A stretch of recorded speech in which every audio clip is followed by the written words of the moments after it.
अज़ऊ, तुम अब बड़े हो गए हो। वक्त आ गया है कि तुम अपनी 3 फियांसी में से किसी एक को शादी के लिए चुनो। मुझे उन तीनों में से कोई नहीं चाहिए। मॉम ये सुनकर पूरी तरह से शॉक्ड रह गईं। क्यों? क्योंकि पिछले जन्म में मैंने इन तीनों से शादी की थी। सर्कल में सभी जानते हैं कि लिन फैमिली, जैंग फैमिली, ली फैमिली और जो फैमिली हाई शी के टॉप 4 सबसे पावरफुल परिवार हैं और मैं इन चारों फैमिलीज में अकेला लड़का हूँ। इसलिए बाकी सभी फैमिलीज जो फैमिली के साथ मैरिज अलायंस करना चाहती हैं। पिछले जन्म में जब मैंने पहली बार अपना मैरिज पार्टनर चुना तो मैंने लिन खैनियो को सिलेक्ट किया था। मैं इस उम्मीद से खुश था कि मेरी बाकी की जिंदगी खुशी से गुजरेगी। लेकिन शादी के 1 साल बाद लिन खैनियो साल के 360 दिन घर से बाहर रहती थी। उसने ना सिर्फ मुझे पूरे सर्कल में एक मजाक बना दिया, बल्कि जोउ यानचू को बचाने के चक्कर में एक मैसिव कार एक्सीडेंट में अपनी जान दे दी। मैंने अपनी जवानी के 3 साल अकेले एक खाली घर में गुजारे और फिर फैमिली के अरेंजमेंट पर मैंने जैंग याकिन से शादी कर ली। पर जैंग याकिन ने भी इस शादी को कभी सीरियसली नहीं लिया और उसने भी मुझे बिल्कुल इग्नोर किया। शादी के दूसरे साल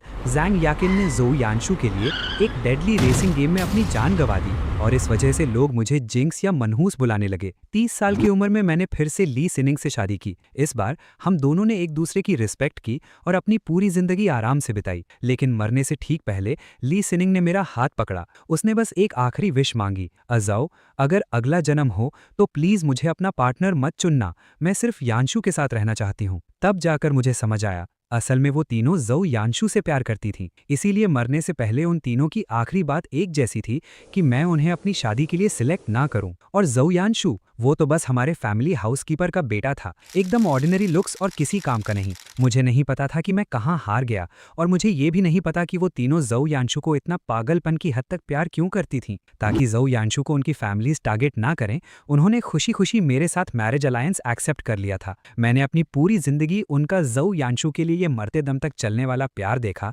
और अपनी पूरी लाइफ से मैंने बस एक ही लेसन सीखा, मैं लू चनजो किसी की स्टोरी का साइड कैरेक्टर नहीं हूँ और जो मुझे पसंद नहीं करते अब मुझे भी उनकी कोई ज़रूरत नहीं है। इसलिए इस जन्म में मैंने उनमें से किसी को नहीं चुना। इसके बजाय मैंने अपने पेरेंट्स को एक नया जवाब दिया, अगर अलायंस करना ही है तो मैं सिर्फ सू फैमिली की सू वंशिंग से शादी करूंगा। ये नाम सुनते ही मेरे पेरेंट्स के चेहरे पर डिसबिलीफ था। सू वंशिंग तो सू फैमिली की इलेजिटिमेट डॉटर है। अचानक से सब ठीक होते हुए तुम उससे शादी क्यों करना चाहते हो? पिछले जन्म में सू वंशिंग आगे चलकर फोर्ब्स लिस्ट की top ranking global richest woman बन गई थी। जब ये अलायंस फैमिली के लिए ही है तो मैं इस शादी से मैक्सिमम प्रॉफिट निकालूंगा। सू वंशिंग एक ऐसी चॉइस है जिसमें सिर्फ फायदा ही फायदा है, कोई नुकसान नहीं। रही बात प्यार की, तो अब मुझे उसकी कोई उम्मीद नहीं है। इसीलिए भले ही मेरे पेरेंट्स राजी नहीं थे, मैंने दिमाग लगाकर उन्हें मनाने के लिए हजारों रीजंस ढूंढ निकाले। हैशी की इकोनॉमी बहुत तेजी से ग्रो कर रही है और सू ग्रुप वहां का टॉप लेवल का पावरफुल परिवार है। क्या आप दोनों हमेशा से हैशी में एंटर नहीं करना चाहते थे, पर वहां कोई बेस न होने की वजह से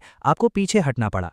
मेरा उससे शादी करना हमारे लिए एक परफेक्ट चांस होगा। क्या आपने खुद सू वानसिंग के बारे में ये नहीं कहा था कि भले ही वो एक लड़की है पर वो बहुत एम्बिशियस है, उसकी आगे की सोच और डिसीजंस बहुत शार्प होते हैं और फ्यूचर में वो जरूर कुछ बड़ा करेगी? मेरा ये एनालिसिस सुनकर मेरे पेरेंट्स कन्विंस हो गए। उन्होंने आखिरकार मेरे डिसीजन की रिस्पेक्ट की और खुद सू फैमिली से कांटेक्ट करके इस अलायंस को फिक्स कर दिया। अजू, हमारी दोनों फैमिलीज ने डिसाइड कर लिया है, शादी आधे महीने बाद होगी। ये सुनकर आखिरकार मेरे दिल को शांति मिली। टाइम बहुत कम था, इसलिए मेरे पेरेंट्स जल्दबाजी में बिट्रोदल गिफ्ट्स तैयार करने चले गए और मैं अकेला सोफा पर बैठा मिक्स्ड फीलिंग्स के साथ सोच में डूबा था। थोड़ी ही देर में दरवाजे पर कदमों की आहट हुई। लिन चियान्यू, जांग याकिन और ली सिनिंग दरवाजा खोलकर अंदर आईं और उन तीनों की नजरें सीधे मुझ पर आकर टिक गई। अजू, तुमने मैरिज अलायंस के लिए किसको चुना है? उन तीनों का एक साथ पूछा गया ये सवाल सुनकर और उनके नर्वस और सीरियस एक्सप्रेशंस को देखकर मैं एक पल के लिए खो गया। हम चारों बचपन के दोस्त थे, एक साथ बड़े हुए और हमेशा एक साथ रहे थे। ये तीनों बड़ी बहनें हमेशा मुझे एक छोटे प्रिंस की तरह पैम्पर करती थीं।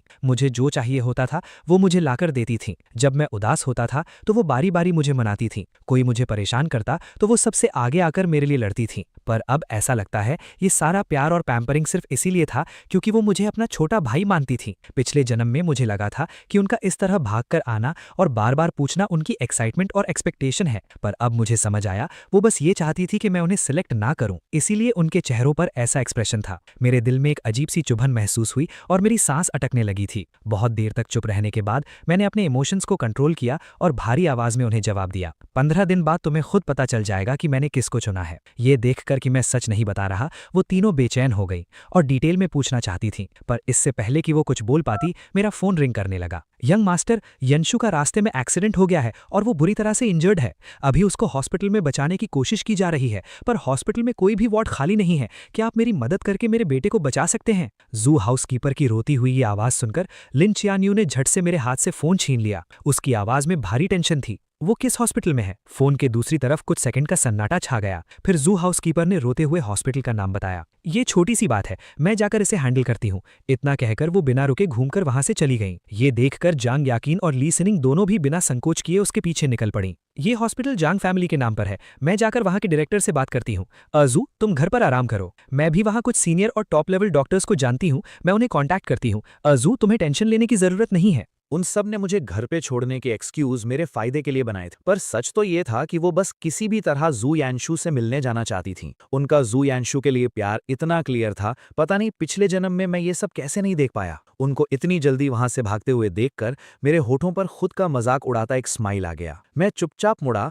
और अपने बेडरूम में चला गया और वहां उन तीनों से जुड़ी हर एक चीज को एक जगह जमा करने लगा। जब मैंने सारा सामान पैक कर लिया तब तक रात हो चुकी थी। मैंने अपना फोन ओपन किया तो मुझे स्क्रीन पर जू यानशु का रीसेंट पोस्ट दिखा। आज का दिन भी इन तीन मिसेस की स्पेशल केयर में गुजरा। उस पोस्ट के साथ जू यानशु की एक वीआईपी वार्ड से सेल्फी अटैच थी। उसमें वो ली सिनिंग का बनाया हुआ स्पेशल सूप पी रहा था। टेबल पर लिन ख्यानियों की वॉच रखी हुई थी और चेयर पर जैंग याकिन का कोट रखा था। मैंने उस पोस्ट पर लाइक बटन प्रेस किया और उन तीनों बॉक्स को देखता रहा जो मैंने अभी बाहर निकाले थे। इन बॉक्स में वो गिफ्ट्स थे जो मेरे 18th बर्थडे पर अंकल लिन, आंटी श्याओ और ग्रैंडपा ली ने मुझे दिए थे। ये उनके तीनों फैमिलीज के फैमिली एयरलूम्स थे और मैं फाइनल में जो भी गिफ्ट अपने पास रखूंगा वो इस बात का प्रूफ होगा कि लू फैमिली ने किस फैमिली के लिए मैरिज अलायंस चुना है। अब जब मेरी शादी फिक्स हो चुकी थी तो मेरा अपना जवाब देने का वक्त आ गया था। मैंने एक कोरियर वाले को बुलाया और वो तीनों बॉक्स उसके हाथ में दे दिए। मैंने उसे इंस्ट्रक्शंस दिए कि वो 15 दिन बाद इन बॉक्सेस को उन पर लिखे हुए एड्रेसेस पर डिलीवर कर दे। कोरियर वाले के जाने के बाद मैंने वो सब चीजें जो उनसे जुड़ी थीं एक कचरे के डब्बे में डाल दी। उनसे जुड़ी हर एक याद अब पास्ट बन चुकी थी, जिसको मैंने पूरी तरह दफन कर दिया था। इस जन्म में मैं पिछले जन्म वाली गलतियां बिल्कुल रिपीट नहीं करूंगा। मैं अपना सारा फोकस शादी की तैयारियों पर लगा रहा था और बाहर की दुनिया की मुझे कोई खबर नहीं थी। कुछ दिन बिजी रहने के बाद जब मैं अपने लिए सूट और एक्सेसरी सिलेक्ट करके घर वापस लौटा तो मैंने देखा कि वो तीनों जू यानशु को घेरे हुई थीं। एक एसी का टेम्परेचर सेट कर रही थी, दूसरी मेडिसिन को धीरे धीरे फूंक मारकर ठंडा कर रही थी और तीसरी जू यानशु पर ब्लैंकेट डालकर उसकी तबीयत के बारे में बेहद प्यार से पूछ रही थी। जू यानशु को किसी प्रिंस की तरह पैम्पर होते देख मेरी आंखों में फिर से वो सेल्फ मॉकिंग हंसी आ गई। उनका प्यार इतना क्लियर दिख रहा था, फिर पिछले जन्म में मैं अंधा कैसे था? एक पल के लिए मेरे दिल में बहुत सी फीलिंग्स आने लगी थी। तभी अचानक जू यानशु ने मुझे देखा और एक डरी हुई चिड़िया की तरह खड़ा हो गया। उसके चेहरे पर रिस्पेक्ट और डर साफ दिख रहा था। यांग मास्टर, आप वापस आ गए। मैं अभी जाकर आपके लिए डिनर तैयार करता हूँ। ये कहते हुए जू यानशु खड़ा होने ही वाला था, पर लिन ख्यानियों ने उसको पकड़कर रोक लिया। यानशु की तबीयत अभी पूरी तरह ठीक नहीं हुई है और घर में काम करने वालों की भी कोई कमी नहीं है। आजू, ये छोटे मोटे काम किसी और से भी करवाए जा सकते हैं, पर प्लीज यानशु को ऑर्डर देना बंद करो। जैंग याकिन और ली सिनिंग ने भी बीच में बोलना शुरू किया। यानशु अभी इतनी बुरी तरह इंजर्ड था, उस बात को ध्यान में रखते हुए अजू, उसको अब आराम करने दो। अगर सच में घर में काम करने वालों की कमी है तो हम कुछ सर्वेंट्स बुला सकते हैं जो यहाँ तुम्हारी मदद कर देंगे, पर प्लीज यानशु को ऑर्डर देना बंद करो। घर में एंटर होने के बाद से मैंने एक वर्ड भी नहीं बोला था, फिर भी मुझ पर इतने सारे इल्जाम लगा दिए गए। मैंने ठंडी सांस ली, मेरी आंखों में कोल्ड लुक था। मैंने अभी तक कुछ भी नहीं किया और अगर सिर्फ ये याद दिलाने पर कि तुम लोग इसे यहाँ से ले जा सकते हो तो तुम्हें लगता है कि मैं उस पर जुल्म कर रहा हूँ, तो क्या तुम्हारी नजरों में मैं सच में इतना अनरीजनेबल और बदतमीज हूँ? इसलिए अब उसके साथ कुछ भी बुरा होता है उसका ब्लेम मेरे ही सिर पर आएगा, राइट? मेरे इन सवालों के बाद पूरे लिविंग रूम में एकदम साइलेंस छा गया। उनके उन ब्लैंक और स्पीचलेस चेहरों को देखकर एक डीप हेल्पलेसनेस की फीलिंग मेरे अंदर आ गई। अब मेरा उनसे कुछ भी बोलने का मन नहीं था, इसलिए मैं अकेले घूमकर अपने बेडरूम में चला गया। अभी मैं थोड़ा शांत हुआ ही था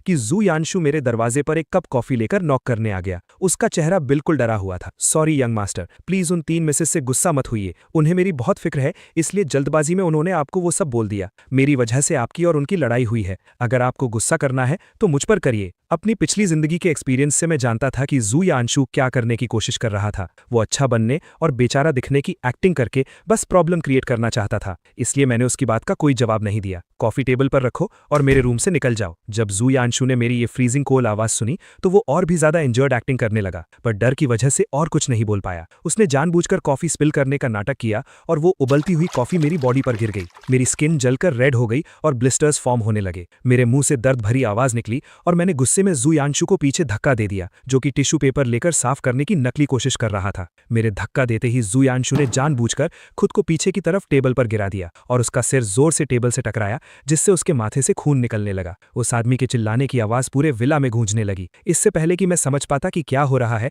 लिन क्यानयू, जांग याकिन और ली सिनिंग दौड़ते हुए अंदर आ गईं। जू यांशु को खून से लथपथ जमीन पर बेहोश देखकर वो तीनों पैनिक हो गईं। जांग याकिन ने एक झटके में मुझे जोर से पुश किया। लिन क्यानयू ने आगे बढ़कर जू यांशु को खाया और ली सिनिंग ने उसकी ब्लीडिंग रोकने के लिए घाव पर हाथ रखा। वो जू यांशु को लेकर वहां से पागलों की तरह दौड़ते हुए चले गए। किसी ने एक बार भी मुझे नहीं देखा जो जांग याकिन के धक्का देने से ग्लास कैबिनेट से जा टकराया था। वो ग्लास कैबिनेट टूटकर पूरी तरह चूर चूर हो गया था और उसके टुकड़े चारों तरफ फैल गए थे। ग्लास के उन टुकड़ों से मेरी बॉडी पर डीप कट्स लग गए थे और ब्लड ने मेरे कपड़े रेड कर दिए थे। मैं दर्द की वजह से अपना मुंह दबाकर जमीन पर बैठा था। मेरी बॉडी लगातार कांप रही थी और मैं बेबसी से बस उनको आंखों के सामने से जाते हुए देख रहा था। मेरे दिल में होने वाला दर्द अब बर्दाश्त से बाहर था और मेरे दिमाग में सिर्फ एक आखिरी थॉट चल रहा था, मैं उनकी इस दुनिया से हमेशा के लिए दूर चला जाऊंगा और कभी उनसे कोई नाता नहीं रखूंगा। अपना सारा दर्द सहकर मैं अकेले हॉस्पिटल गया और अपने घाव का ट्रीटमेंट करवाया। मैंने डॉक्टर से प्रिस्क्रिप्शन लिया और जब मैं मेडिसिन लेने के लिए जा रहा था तभी मुझे बगल वाले वार्ड में कुछ पहचाने हुए फेसेस दिखाई दिए। वो तीनों जू यांशु के वार्ड के बाहर खड़े थे। उनकी आंखों का दर्द बिल्कुल नहीं छुप रहा था।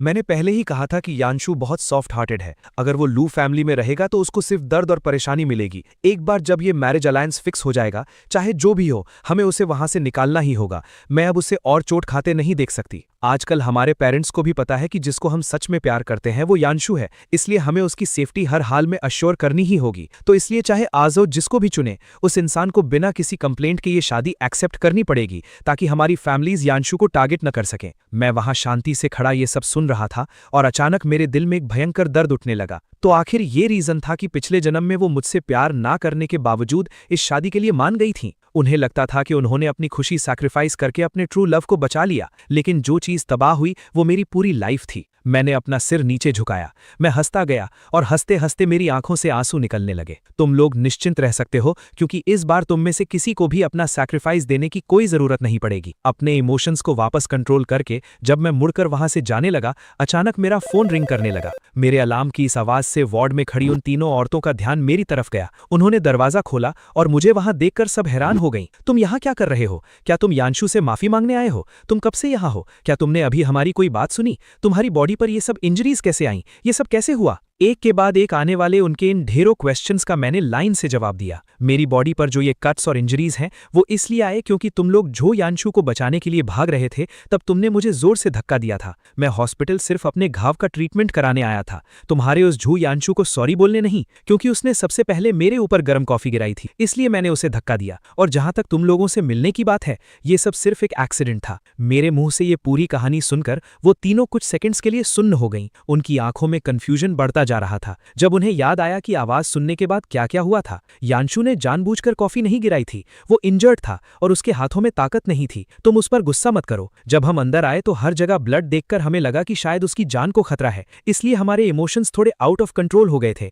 सॉरी, हमारा मतलब तुम्हें ब्लेम करना नहीं था। वो तो बस यांशु को ऐसी बेचारी हालत में देखकर हमने उसकी तरफ से कुछ बातें कह दी। हम चारों एक साथ बड़े हुए हैं, हमारे दिलों में हमेशा से तुम ही सबसे इंपॉर्टेंट हो। क्या तुमने मैरिज अलायंस के बारे में सोच लिया? ली सिनिंग ने जैसे ही ये बात खत्म की, वो तीनों अनकॉन्शियसली मेरी तरफ देखने लगी। उनके फेसेस काफी टेंस थे। उनका ऐसा रिएक्शन देखकर और जो सच मैंने अभी बाहर सुना था उसे याद करके मुझे ये तीनों अब बहुत फेक और सार्कास्टिक लगने लगी थीं। तुम तीनों, इससे पहले कि मेरी बात पूरी हो पाती, वार्ड के अंदर के मॉनिटर से सडनली तेज बीप की आवाज आने लगी। ये सुनते ही उन तीनों के दिल जोरों से धड़क उठे।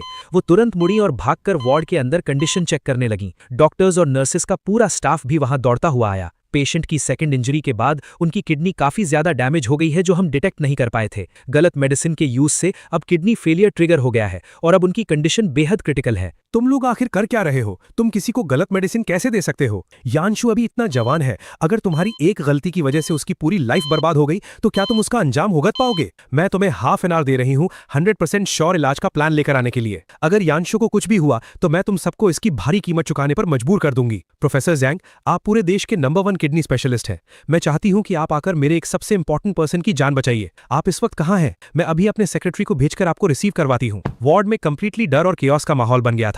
हर कोई जो यानशु की कंडीशन को लेकर टेंशन में था। हॉस्पिटल ने बहुत ही जल्दी टॉप डॉक्टर्स की एक प्रोफेशनल टीम भेजी और सबसे फास्ट ट्रीटमेंट प्लान सबके सामने रखा गया। अब इसे बचाने का सिर्फ एक ही रास्ता है, किडनी ट्रांसप्लांट। लेकिन परफेक्ट मैचिंग किडनी ढूंढने में थोड़ा समय लग सकता है और जितना लेट होगा पेशेंट की कंडीशन उतनी ही डेंजरस होती जाएगी। ये कंक्लूजन सुनते ही उन तीनों औरतों ने एक सेकंड भी हेजिटेट नहीं किया और तुरंत जाकर अपने किडनी मैच टेस्ट करवाए। रिजल्ट बहुत ही जल्दी सामने था। लिन ख्यान यू की किडनी परफेक्टली मैच कर गई। डॉक्टर द्वारा लाए गए सर्जरी कंसेंट फॉर्म को देखते हुए उसने बिना एक सेकंड सोचे उस पर अपना साइन कर दिया और चुपचाप सर्जरी रूम के अंदर चली गई। वक्त का एक एक सेकंड बहुत मुश्किल से गुजर रहा था और तभी जब हर कोई हद से ज्यादा टेंशन में था, वहां एक नई प्रॉब्लम आकर खड़ी हो गई। हॉस्पिटल के ब्लड बैंक में ब्लड खत्म हो रहा है। पेशेंट को अभी इमीडिएटली हैवी ब्लीडिंग की वजह से ब्लड की जरूरत है। मेरा और यानशु का ब्लड टाइप एकदम सेम है, हम अपना ब्लड दे सकती हैं, लेकिन पेशेंट का काफी सारा ब्लड बह गया है। आप दोनों का ब्लड सफिशिएंट नहीं होगा, हमें और भी लोगों से कांटेक्ट करना होगा। किसी और को ढूंढने का अब वक्त नहीं बचा है। हम दोनों का ब्लड काफी होगा, बस यानशु को बचाना चाहिए, चाहे कितना भी ब्लड निकालना पड़े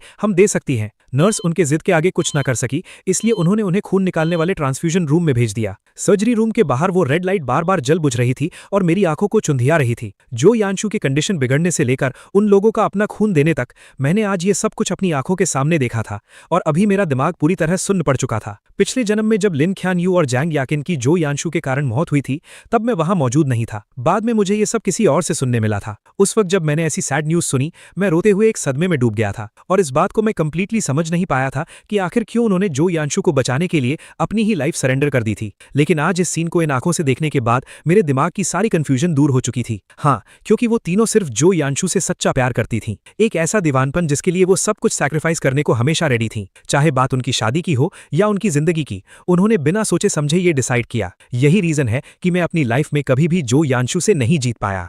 लेकिन अच्छी बात यह है कि इस जन्म में मैं ये सब छोड़ देने वाला हूँ और मैं कभी भी उनके इस लव स्क्वायर के बीच फंसे नहीं रहूंगा। कुछ वक्त बाद सर्जरी रूम की वो लाइट आखिरकार बंद हो गई। डॉक्टर अपना पसीना पोंछते हुए बाहर निकला और पूछा, क्या आप इनके फैमिली मेंबर हैं? सर्जरी पूरी तरह सक्सेसफुल रही है, पेशेंट जल्दी ही होश में आ जाएगा। हालांकि उनका जिसने किडनी डोनेट की है उसे अभी कुछ वक्त तक आईसीयू में ऑब्जर्व करना पड़ेगा और ब्लड देने वाली वो दोनों औरतें भी ज्यादा ब्लीडिंग के चलते बेहोश हो चुकी हैं। तो क्या आप अकेले इन चारों को केयर दे पाएंगे? मेरा इन चारों लोगों से दूर दूर तक कोई कनेक्शन नहीं है, लेकिन मैं उनके फैमिली को कांटेक्ट कर देता हूं, वो जल्दी ही यहां पहुंच जाएंगे। ये बोलने के बाद मैंने बस उनके फैमिली वालों को डिटेल्स के साथ मैसेज सेंड किया और वहां से तुरंत बाहर की ओर निकल गया। दर्द और बुरी तरह टूट चुके मेरे शरीर को घसीटते हुए जैसे ही मैं घर पहुंचा, मैंने देखा कि मेरे माँ बाप लिविंग रूम में मेरा ही वेट कर रहे थे। मेरी पूरी बॉडी पर कट्स और ब्रूजेस देखकर मेरे पेरेंट्स बहुत ज्यादा घबरा गए थे। वो टेंशन ना ले इसलिए मैंने उन्हें एक झूठा एक्सक्यूज देकर सब नॉर्मल दिखाने की कोशिश की। जब उन्हें लगा कि मैं जल्दी कंप्लीटली ठीक होऊंगा तब उनका दिमाग रिलैक्स फील कर रहा था। फिर उन्होंने एक छोटा सा बॉक्स पकड़कर मेरे हाथों में रख दिया।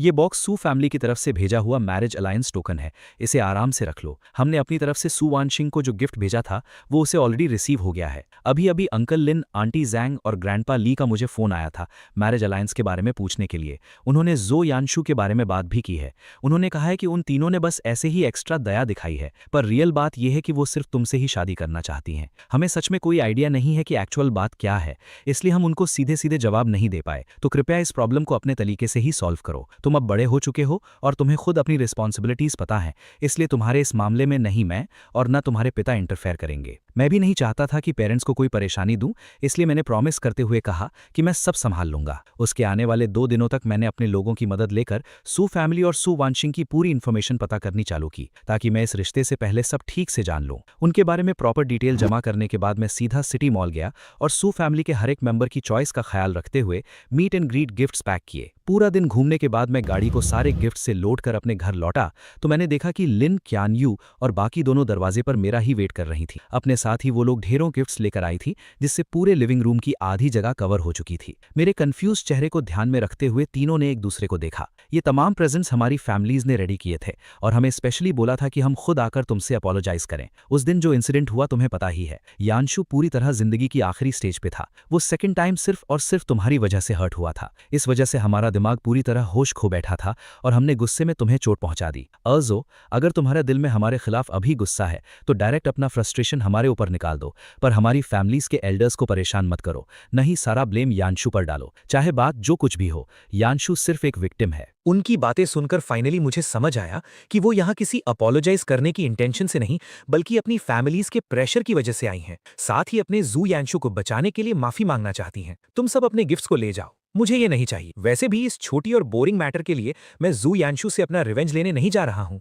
मैं बहुत थक चुका हूँ और मुझे अब थोड़ा आराम चाहिए। ये कहते वक्त मैंने अपनी दुखती आंखों को रब किया और अपने बैग से सीधे फोन बाहर निकाला। अचानक से सू फैमिली की तरफ से दिया हुआ मैरिज अलायंस टोकन बॉक्स मेरे बैग से फिसलकर जमीन पर लिन ख्यानियों के कदमों के पास जा गिरा। ये क्या चीज है? जैसे ही जैंग याकिन और ली सिनिंग ने उस बॉक्स की ओर देखा, उनके चेहरे का रंग पूरी तरह उड़ गया। Marriage alliance token? आजू, तुमने अपना मैरिज पार्टनर फिक्स कर लिया है? कौन है वो? मैंने आवाज सुनकर ऊपर देखा कि वो लोग उस बॉक्स को खोलने वाली थीं। बिना एक सेकंड गवाए मैंने झटके से उसे वापस उनके हाथों से छीन लिया। मेरा इतना अग्रेसिव रिएक्शन देखकर वो तीनों औरतें सुन रह गईं। तीनों बस बड़ी आंखों से मेरे ऊपर फोकस जमा रही थीं। तुमने किसको सिलेक्ट किया है? डिसाइड कर लिया तो क्या, और नहीं किया तो क्या? तुम लोगों को इतना टेंशन लेने की जरूरत नहीं है। वैसे भी अब इस बात से तुम्हारा कोई कनेक्शन नहीं। इसका क्या मतलब है कि हमारा इससे कोई कनेक्शन नहीं है? तुम्हारे मैरिज पार्टनर की चॉइस सिर्फ हम तीन ही हो सकती हैं। हाँ, हम सब परफेक्टली जानते थे कि तुम अपना डिसीजन लेने में हमेशा कंफ्यूज रहते हो, इसलिए हमने कभी फोर्स नहीं किया। लेकिन अब जब तुमने किसी को कंफर्म कर लिया है तो हमें सच सच बता दो। हम भी इस टॉर्चर और टेंशन से फाइनली पीछा छुड़ाना चाहती हैं,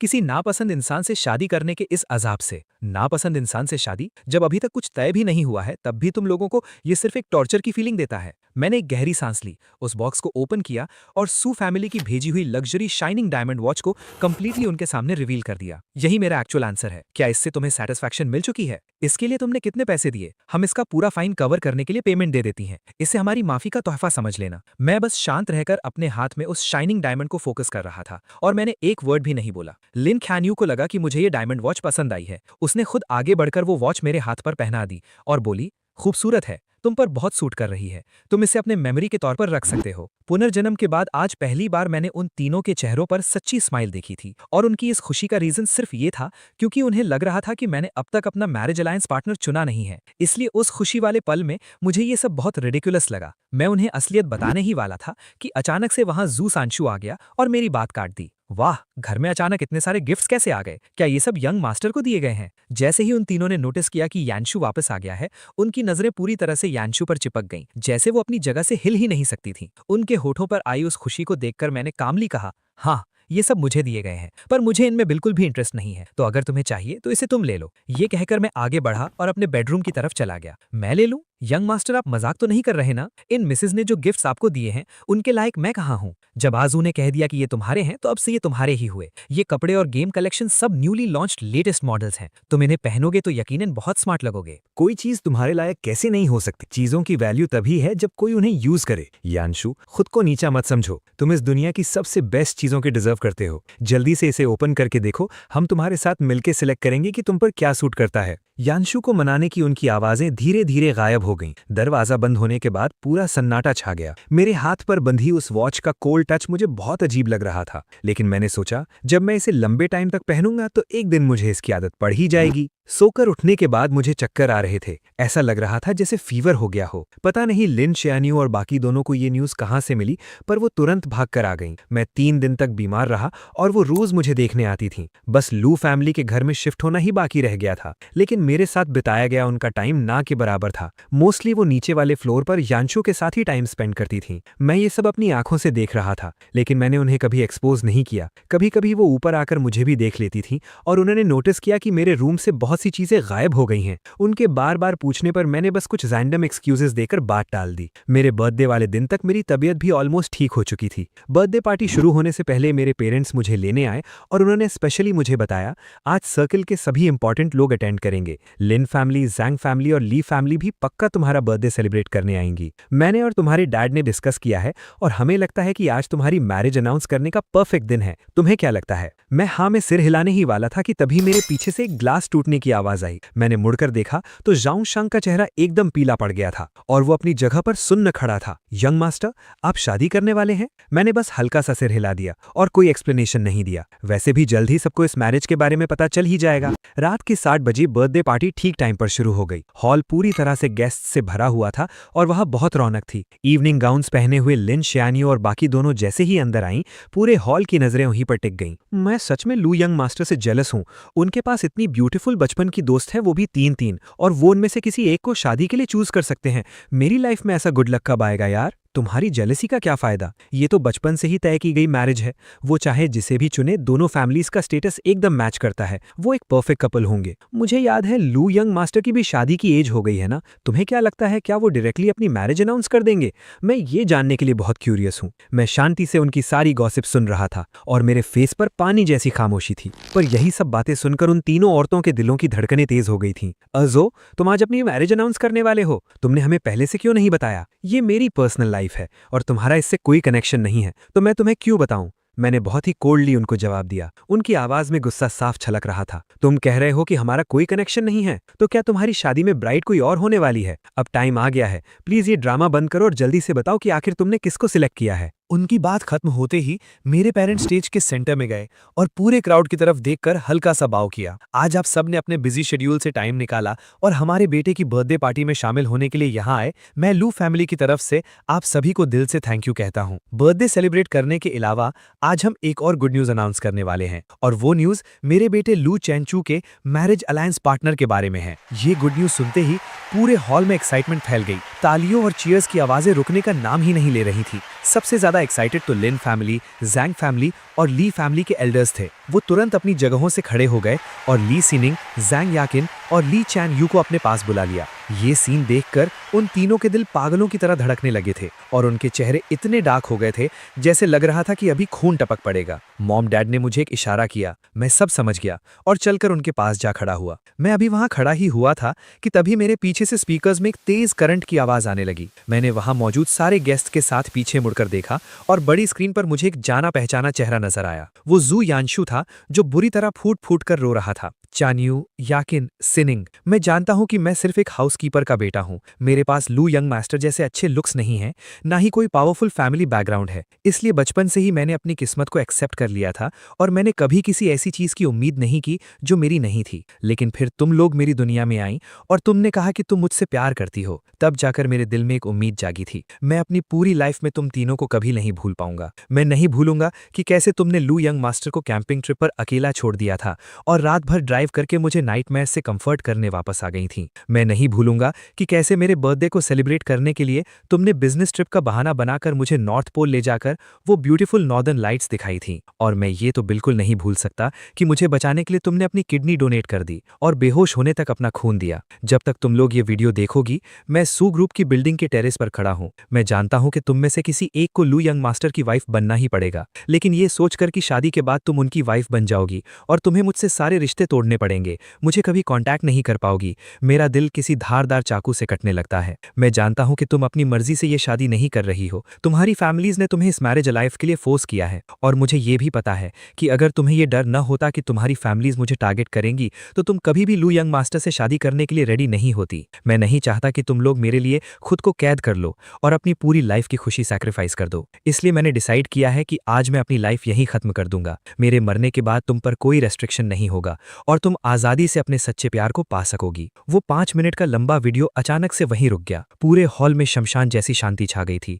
सबने अपनी आंखें फाड़ रखी थीं और वो पूरी तरह शॉक्ड होकर लिन चैन यू, जैंग याकिन और ली सिनिंग को घूर रहे थे। सिर्फ मुझे छोड़कर। जब मैंने पहली बार ये वीडियो देखा था तो मेरा दिमाग पूरी तरह ब्लैंक हो गया था, लेकिन घर से निकलने से पहले जू यानशु की जो हालत थी उसे याद करके मुझे अब कोई हैरानी नहीं हो रही थी। मैंने स्टेज से नीचे उन तीनों औरतों को देखा जिन पर जैसे बिजली गिर गई थी और उनके साथ खड़े उन एल्डर्स को देखा जो गुस्से से बेहोश होने वाले थे। मैंने बहुत ही धीरे से एक गहरी सांस ली। ऐसी सिचुएशन होने के बाद सबसे बड़ा शौक शायद उन अंकल्स और एल्डर्स को लगा था जिन्होंने मुझे बचपन से बड़ा होते देखा था। आखिर मेरे पेरेंट्स को तो पता ही था कि मैं इन तीनों तीनों से शादी नहीं करने वाला, जिन्होंने मेरी पूरी पिछली लाइफ बर्बाद कर दी थी। इन तीनों बचपन की फ्रेंड्स को छोड़कर मुझे सिर्फ हैरानी नहीं बल्कि खुशी महसूस हो रही थी। और वो एल्डर्स जो अब तक अंधेरे में थे और सच्चे दिल से उम्मीद कर रहे थे कि हमारी मैरिज हो जाए, जब उन्हें पता चला कि उन तीनों ने जू यांशु के लिए क्या-क्या किया है, तो मुझे पक्का यकीन है कि वो अपनी पूरी लाइफ में दोबारा मैरिज अलायंस का टॉपिक नहीं उठाएंगे। और सच में बिल्कुल वैसा ही हुआ जैसा मैंने सोचा था। जैसे ही उन एल्डर्स को होश आया,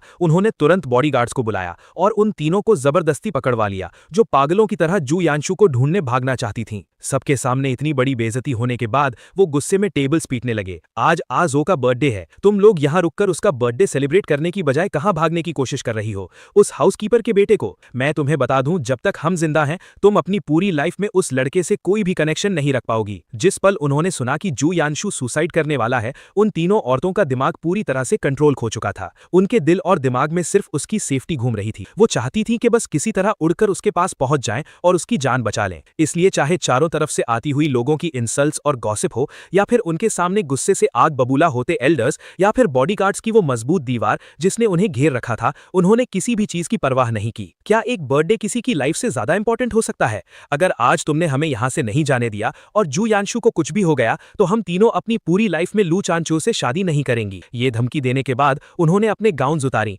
और शराब की बॉटल्स उठाकर बॉडीगार्ड्स के सामने फोड़ दी। देखते ही देखते पूरा बैंक्वेट हॉल एक कियोस्क में बदल गया और हर तरफ से चीखने की आवाजें आने लगी।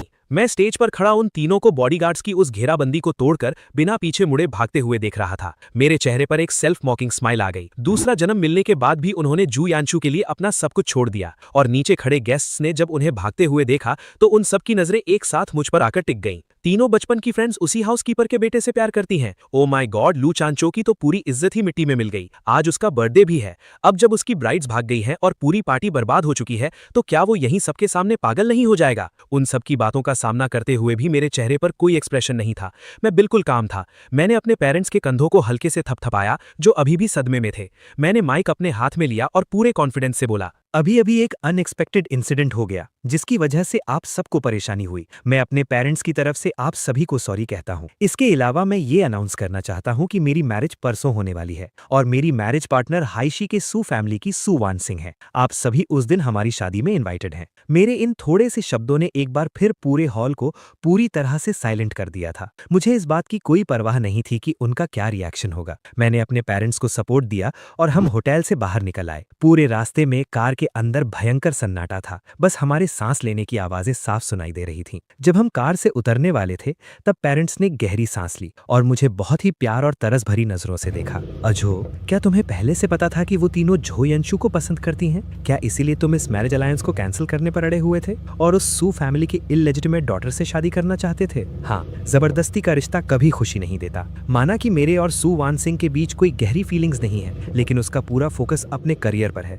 इसलिए वो कभी मुझे धोखा नहीं देगी। ये जरूरी नहीं कि हम बुढ़ापे तक एक दूसरे से पागलों की तरह प्यार करें, लेकिन हम एक दूसरे की रिस्पेक्ट जरूर करेंगे और मेरे लिए बस इतना ही काफी है। मेरी इतनी कॉन्फिडेंट बातें सुनकर मेरे पेरेंट्स भी थोड़े हैरान हो गए। तुम्हें सू वान सिंह पर इतना ट्रस्ट क्यों है? क्योंकि मैंने उसके बारे में पूरी इन्वेस्टिगेशन की है, लेकिन मैंने अपना असली रीजन पेरेंट्स को नहीं बताया। मैंने उसे अपने दिल में ही दबा कर रखा। पिछले जन्म में सू वान सिंह ने अपनी पूरी जिंदगी में कभी शादी नहीं की थी और उसका कभी किसी के साथ कोई अफेयर या स्कैंडल सामने नहीं आया। वो बिजनेस वर्ल्ड की सबसे फेमस और कोल्ड हार्टेड क्वीन थी। मुझे पूरा यकीन है कि मेरा ये स्टेप कभी गलत नहीं हो सकता। उस मजाक बन चुकी बर्थडे पार्टी के खत्म होने के बाद मैं सीधा घर वापस आया और पूरे फोकस के साथ अपनी पैकिंग करने लगा। मैरिज सेरेमनी हाइशी में होनी थी। शादी से एक दिन पहले जब मैं एयरपोर्ट के लिए निकलने ही वाला था, मुझे एक मैसेज आया। वो लिन चियान यू ने भेजा था, जिसमें एक एड्रेस लिखा था, यहाँ आओ, हम तुमसे बात करना चाहती हैं। मैंने टाइम चेक किया, फ्लाइट उड़ने में अभी 4-5 घंटे बचे थे, इसीलिए मैं राजी हो गया। जब मैं उस प्राइवेट रूम में पहुंचा और मैंने दरवाजा खोला तो 3 उदास और डार्क नजरें सीधे मुझ पर आकर टिक गई। उन्होंने कुछ नहीं कहा और मैं भी चुपचाप खड़ा रहा।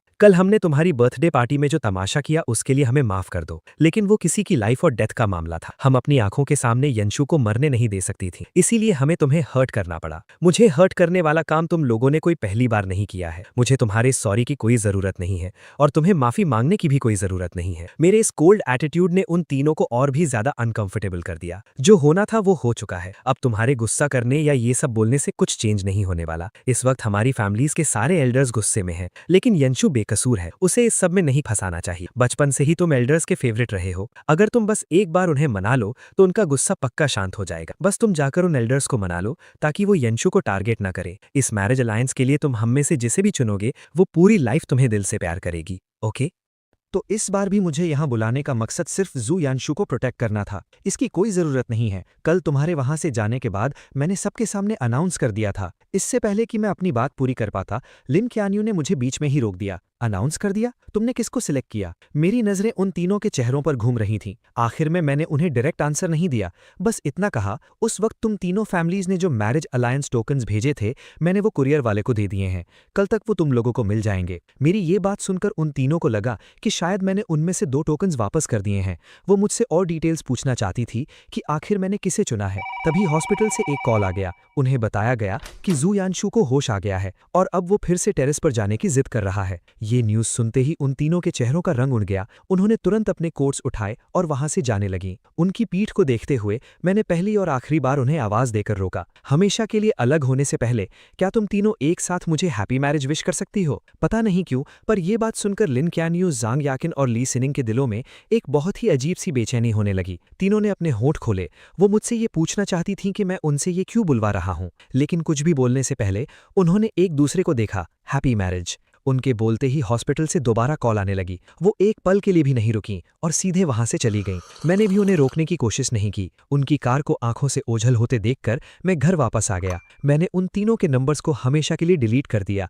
अपना सामान उठाया और सू फैमिली के भेजे हुए प्राइवेट हेलीकॉप्टर में बैठ गया। इस बार मैंने उन तीनों में से किसी को भी नहीं चुना, बल्कि अपनी एक बिल्कुल नई लाइफ की तरफ उड़ने का फैसला किया। जब वो तीनों भागते हुए हॉस्पिटल पहुंची, तब तक जू यानशु को समझा बुझाकर नीचे लाया जा चुका था। वो बेड पर लेटा हुआ था और उन्हें इस तरह देखकर उनसे शिकायत कर रहा था कि वो उसके साथ क्यों नहीं थी। तुम लोग इतनी लेट क्यों आईं? इतना कहते ही जू यानशु की आंखें लाल हो गईं। ये देखकर उन तीनों का दिल दर्द से भर गया और उन्होंने तुरंत उसे बीच में घेर लिया। अब हम क्या करें? लिन क्यान्यू ने प्यार से उसके बालों पर हाथ फेरा और उसकी आंखों में उसके लिए गहरा दर्द था। हाँ, तुम्हारी तबीयत अभी अभी ठीक हुई है। तुम्हें ज्यादा टेंशन या खुशी नहीं लेनी चाहिए। बस अपनी हेल्थ का ध्यान रखो। हम हमेशा तुम्हारे साथ रहेंगे। जांग याकिन ने लिन क्यान्यू को ये करते हुए देखा तो उसे लगा कि वो एक स्टेप पीछे रह गई है। हाँ, हम सब तुम्हारे साथ ही रहेंगे, लेकिन तुम लोगों को फिर भी लू यांग मास्टर से मैरिज अलायंस करना पड़ेगा ना? जब भी मैं ये सोचता हूँ मेरा दिल बुरी तरह कटने लगता है। मैं नहीं चाहता कि तुम मेरी वजह से अपनी फैमिलीज के प्रेशर में आकर किसी ऐसे इंसान से शादी करो जिससे तुम प्यार नहीं करती। पूरी लाइफ बहुत लंबी होती है। जू यांगशु ने यह सब कहा और उदासी से अपना सिर नीचे झुका लिया, लेकिन जहां वो तीनों उसे नहीं देख सकती थी, वहां उसके होठों पर एक बहुत ही ठंडी और चालाक स्माइल आ गई थी। जब उसने अपना सिर वापस उठाया तो वो फिर से उसी बेचारे वाले लुक में आ गया था। यानशु, तुम्हें अच्छे से पता है कि हम सिर्फ तुमसे प्यार करती हैं। भले ही हम में से कोई भी लू चेंशु से शादी कर ले, लेकिन तुम हमेशा हमारे दिलों में सबसे इंपॉर्टेंट पर्सन रहोगी। यानशु, तुम्हें टेंशन लेने की कोई जरूरत नहीं है। हम सबसे ज्यादा प्यार हमेशा तुमसे ही करेंगी। मैं सच में बहुत टच्ड हूँ। तुम लोगों ने मेरे लिए अपनी फैमिली से बगावत की और लू चेंशु से शादी करने से इनकार कर दिया। मैं लू फैमिली के घर में इतने लंबे टाइम तक रहा, आखिर वो बिना किसी वजह के हमें धक्के मारकर कैसे निकाल सकते हैं? उसने तुरंत उन तीनों के सामने रोना धोना शुरू कर दिया। अब हम क्या करें? लू यंग मास्टर की बर्थडे पार्टी में जो कुछ भी हुआ, उसकी वजह से लू फैमिली ने मुझे और मेरे डैड को घर से निकाल दिया है। मैं जानता हूं कि लू यंग मास्टर मुझसे गुस्सा है, लेकिन मेरे डैड ने क्या गलती की थी कि उनके साथ ऐसा बर्ताव किया गया? ये सुनते ही वो तीनों तुरंत मुझे कॉल करने लगी ताकि वो मुझे ऑर्डर दे सकें कि मैं हाउसकीपर जो को नौकरी से निकालने का फैसला वापस ले लूं। काफी देर तक कॉल करने के बाद भी उन्हें सिर्फ एक ही आवाज सुनाई दी, जिस नंबर पर आप कॉल कर रहे हैं वो स्विच ऑफ है। एक ही पल में उन तीनों के चेहरे काफी खराब हो गए थे। यानशु, तुम टेंशन मत लो, मैं तुम्हें और अंकल को बेघर नहीं होने दूंगी।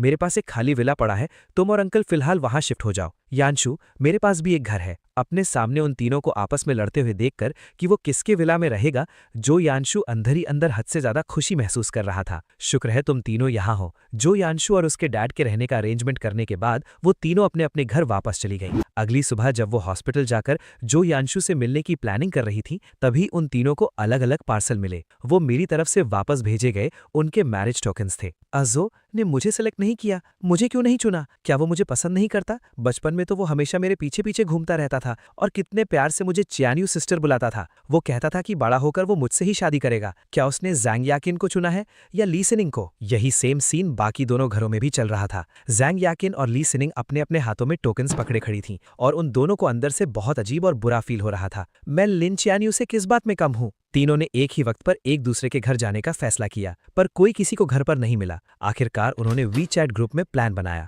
उन्होंने अपने रेगुलर होटल के प्राइवेट रूम में मिलने का डिसाइड किया। जब ज़ैंग याकिन वहां पहुंची तो लिन चियान्यू पहले से ही रूम में बैठी हुई थी। एक दूसरे के हाथों में टोकन्स देखकर दोनों को लगा कि मैंने ली सिनिंग को चूज कर लिया है। दोनों के बीच एक अजीब सा सन्नाटा था। जब ली सिनिंग वहां पहुंची तो उसने देखा कि उसकी दोनों सहेलियां उसे ही घूर रही हैं। वो पूरी तरह कंफ्यूज हो गई। उसने डायरेक्टली अपना टोकन बाहर निकाला। ये मेरी फैमिली का पुश्तैनी जेड पेंडेंट है। चेंशू ने इसे वापस कर दिया है। तुम दोनों में से कौन है जिसे चेंशू ने सिलेक्ट किया है? ली सिनिंग के हाथों में उस जेड पेंडेंट को देखकर दोनों ने डिसबिलीव के साथ एक दूसरे की तरफ देखा और तुरंत अपने अपने फैमिली टोकन्स बाहर निकाल दिए। अजो ने मेरे फैमिली का टोकन भी वापस कर दिया है। मेरा भी। तीनों के बीच अचानक एक गहरा सन्नाटा छा गया। अगर हम नहीं तो और कौन हो सकता है? चारों पावरफुल फैमिलीज में हमारे अलावा चेंजू से शादी करने के लायक और कौन है? हो सकता है चेंजू सिर्फ गुस्सा दिखा रहा हो। वो जानबूझ के ऐसा कर रहा है ताकि हम जाकर उसे मनाएं। हाँ, यही बात होगी। पक्का ऐसा ही होगा। वो तीनों एक साथ एक ही बात बोल रही थी। एक पल के लिए वहां बहुत कंफ्यूजन फैल गई। तभी अचानक फोन की रिंगटोन ने उनकी प्लानिंग को तोड़ दिया। लिन कैन्यू ने देखा कि वो जो यानशू की बॉल थी। पता नहीं क्यों पर इस वक्त उसका कॉल उठाने का बिल्कुल भी मन नहीं था। फोन रिंग होके कट गया पर उसने नहीं उठाया। बाकी दो उनके फोन्स भी लगातार बजने लगे। उन्होंने भी बिल्कुल वैसे ही फोन को इग्नोर किया जब तक कि लिन कैन्यू का फोन फिर से रिंग नहीं करने लगा। उठा लो, क्या पता कोई इमरजेंसी हो। लिन कैन्यू ने आखिरकार कॉल आंसर कर ही लिया। हेलो यानशू, क्या हुआ? कैन्यू, क्या याकिन और सीनिंग तुम्हारे साथ हैं? हाँ, मैंने फोन स्पीकर पर रखा है, वो दोनों तुम्हें सुन सकती हैं। लिन कैन्यू के इतना बोलते ही फोन के दूसरी तरफ से जो यानशू की हल्की एक्साइटेड आवाज सुनाई दी। अब क्या होगा? कहीं ऐसा तो नहीं तुम तीनों ने मैरिज अलायंस से मना कर दिया, इसीलिए लू चेंजू हाइशू की सू फैमिली की इलिजिटिमेट डॉटर से शादी कर रहा है? क्या? ये सुनते ही वो तीनों पूरी तरह शॉक रह गईं। चेंजू हाइशी की सू फैमिली के साथ मैरिज अलायंस कर रहा है? ये कब हुआ और हमें इस बारे में कुछ पता क्यों नहीं है? वो तीनों पावरफुल फैमिलीज की एरिसेस थीं, इसलिए नॉर्मली उन्हें हाइशी की सू फैमिली के बारे में पता था। वो ये मानती थीं कि सुवान सिंह बहुत केपेबल है, लेकिन फिर भी वो एक इलिजिटिमेट डॉटर थी और पावरफुल फैमिलीज के असली बच्चे इन इलिजिटिमेट बच्चों से सख्त नफरत करते थे। वो एक इलिजिटिमेट लड़की एजू के लायक कैसे हो सकती है? चेंजू सिर्फ हम पर गुस्सा निकालने के लिए किसी से भी ऐसे ही रैंडमली शादी कर लेगा? वो तीनों ने तुरंत अपने फोन्स निकाले और न्यूज सर्च करने लगी। फोन्स पर अलग अलग मीडिया अकाउंट्स की हेडलाइंस छपी थीं। सू फैमिली की इलिजिटिमेट डॉटर ने टॉप पोजीशन हासिल करने के बाद नैनचैंग की टॉप 4 फैमिलीज में से लू फैमिली के यंग मास्टर का दिल जीत लिया, जिससे उसकी पोजीशन और भी स्ट्रांग हो गई। पावरफुल फैमिली के यंग मास्टर ने एक इलिजिटिमेट डॉटर को क्यों चुना? भले ही वो इस बात पर यकीन नहीं करना चाहती थी, लेकिन वो इस सच को नकार भी नहीं सकती थी कि मैं किसी और से शादी करने वाला हूं। कैन्यू, याकिन, सीनिंग, क्या तुम लोग सुन रही हो? बहुत देर तक कोई जवाब न मिलने पर जो यानशू ने तीनों का नाम पुकारा, लेकिन वो तीनों इस न्यूज से इतनी ज्यादा शॉक थीं कि उनके दिमाग में जो यानशू के बारे में सोचने की जगह ही नहीं बची थी। मेरे लिए हाइशी की सबसे फास्ट फ्लाइट बुक करो और हमारे लिए भी। हम सब साथ जाकर एजू को वापस लेके आएंगी। वो सिर्फ हम पर गुस्सा निकालने के लिए किसी से भी ऐसे ही कैसे शादी कर सकता है? जांग याकिन की भी यही प्लानिंग थी। जब इसके असिस्टेंट ने उसे बताया कि हाइशी की आज की सारी फ्लाइट्स सोल्ड आउट हो चुकी हैं, तो उसने तुरंत अपनी फैमिली का पावर यूज करके प्राइवेट जेट के लिए एयर रूट की परमिशन मांगी, जो डायरेक्ट हाइशी जाए। कॉल कटने के बाद वो तीनों बिना कुछ बोले एक दूसरे को देख रही थीं। जो यानशू का कॉल फिर से आने लगा। ये बिल्कुल क्लियर था कि इस वक्त उन तीनों का जो यानशू से बात करने का कोई मूड नहीं था, इसलिए बिना कुछ कहे उन तीनों ने एक साथ अपने फोन्स स्विच ऑफ कर दिए। हॉस्पिटल में बैठा जाओ यानशू अपने फोन को घूर रहा था जो कनेक्ट नहीं हो रहा था। उसका वो सारा अच्छा मूड अचानक से मिट्टी में मिल गया था जब फोन से आवाज आई, जिस नंबर पर आप कॉल कर रहे हैं वो स्विच ऑफ है। तो उसने गुस्से में अपना फोन जमीन पर दे मारा। लू चेन जाओ। जाओ यानशू ने पूरी नफरत के साथ मेरा नाम पुकारा। पूरी तरह टूट चुके अपने फोन को देखते हुए उसकी आंखों में खतरनाक गुस्सा भरा हुआ था। उसने एक नर्स को नया फोन लाने भेजा और इमीडिएटली हॉस्पिटल से डिस्चार्ज होकर उन्हें ढूंढने निकल पड़ा। उन तीनों को प्राइवेट जेट के रूट की परमिशन मिलने में टाइम लग रहा था, इसलिए वो मुझे लगातार कॉल्स और टेक्स्ट मैसेजेस कर रही थी। आ जाओ, हमसे बदला लेने के लिए किसी भी इलेजिटिमेट लड़की से शादी मत करो। आ जाओ, तुम वापस आ जाओ, हम ये मान लेंगे कि जैसे कुछ हुआ ही ना हो। अजाओ, जिद मत करो। दूर हाइशी में जब मैंने अपने फोन पर उनके मैसेजेस देखे तो मुझे समझ आ गया था कि उन्हें मेरे भेजे हुए गिफ्ट्स मिल गए होंगे। मैंने उन तीनों के नंबर्स को ब्लॉक लिस्ट में डाल दिया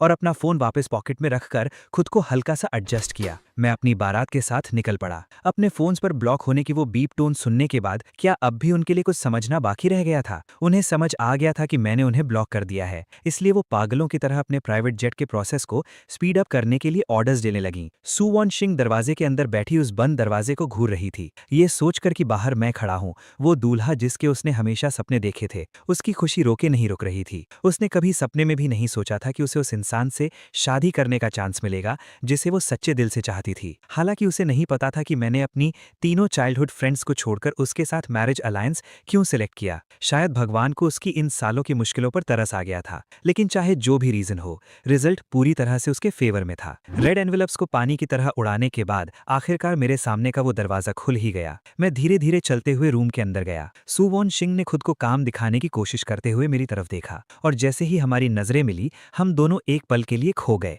सू वॉन शिंग मेरे इस पूरी तरह तैयार हैंडसम लुक को देखकर हैरान रह गई थी और मैं सू वॉन शिंग की आंखों में वो गहरा प्यार देखकर पूरी तरह से शॉक था। सू वॉन शिंग इतनी खुश और एक्साइटेड क्यों है? क्या हम पहले से एक दूसरे को जानते हैं? मुझे तो कुछ याद नहीं आ रहा। मुझे तो खुद पर शक होने लगा था कि कहीं मैं अनजाने में किसी पास्ट में उसके साथ रिलेशनशिप में तो नहीं था। जब मैंने सू वॉन शिंग को अपनी बाहों में उठाया और वेडिंग कार की तरफ ले जाने लगा, भले ही उसके फेस पर अभी भी वो कोल्ड एक्सप्रेशन था, लेकिन कोई भी इंसान देखकर बता सकता था कि वो कितनी खुश थी। सू वॉन शिंग वैसी बिल्कुल नहीं है जैसा हमने उसके बारे में सोचा था। शायद अजाओ का ये डिसीजन एकदम सही था। वेडिंग कार में सुआंगशी को समझ नहीं आ रहा था कि क्या कहे और मेरी भी यही हालत थी, इसलिए कुछ देर के लिए माहौल में एक अजीब सी ऑकवर्डनेस थी। तुम हम दोनों ने एक साथ बोलना शुरू किया। उसके नर्वस चेहरे को देखकर मैं अचानक रिलैक्स हो गया। मैंने स्माइल करते हुए कहा, पहले तुम बताओ, क्या तुम्हें भूख लगी है? मैंने तुम्हारे लिए कुछ स्नैक्स रखे हैं। आज का दिन तुम्हारे लिए काफी टायरिंग होने वाला है। सुआंगशी ने मेरे दुबले चेहरे को थोड़ी टेंशन के साथ देखा।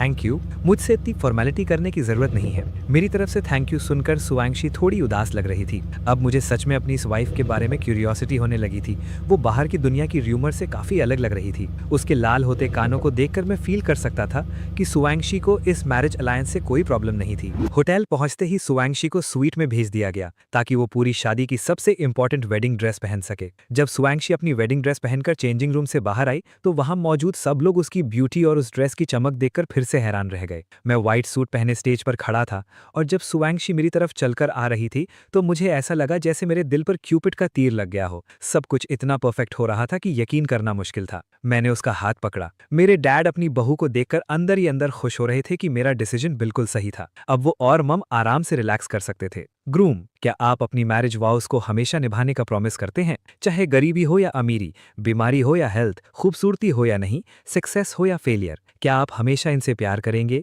इन्हें कंफर्ट करेंगे, इन्हें रिस्पेक्ट करेंगे, इन्हें प्रोटेक्ट करेंगे और पूरी लाइफ इनके लिए लॉयल रहेंगे? मैंने सुआंगशी की आंखों में देखा और पूरे कॉन्फिडेंस के साथ जवाब दिया, आई डू। उसकी आंखों में जो गहरा प्यार था वो मेरे लिए हैंडल करना थोड़ा मुश्किल हो रहा था। वो मुझे पसंद करती थी, लेकिन ये फीलिंग्स कहाँ से आईं? मैं थोड़ा खोसा गया था। ब्राइड, क्या आपको ये मंजूर है? मेरे सामने खड़ी सुआंगशी ने नर्वसनेस में मेरा हाथ कसकर पकड़ लिया। उसकी टेंशन फील करके मैंने उसे कंफर्ट करने के लिए अपनी उंगलियों से उसके हाथ को हल्के से सहलाया। I do. अब ग्रूम ब्राइड को किस कर सकते हैं। मैंने बहुत ही प्यार और रिस्पेक्ट के साथ सुआंगशी के माथे पर किस किया। हालांकि शादी की ज्यादातर तैयारियां सुआंगशी ने ही मैनेज की थी, फिर भी मैं बहुत ज्यादा थक चुका था। फ्रेश होकर जब हम हमारे नए रूम के बेड पर लेटे तो मुझे आने वाली वेडिंग नाइट के बारे में सोचकर नर्वसनेस होने लगी थी। सुआंगशी जब बाथरूम से बाहर आई तो उसने उस लाल रंग के सजे हुए बेड पर लेटे हुए मुझे बड़ी ही हॉट नजरों से देखा। मेरे पास उससे पूछने के लिए बहुत सारे क्वेश्चंस थे, लेकिन साफ था कि अभी ये पूछने का सही टाइम नहीं था। लाइट्स ऑफ कर दें? मैंने थोड़ा हकलाते हुए पूछा।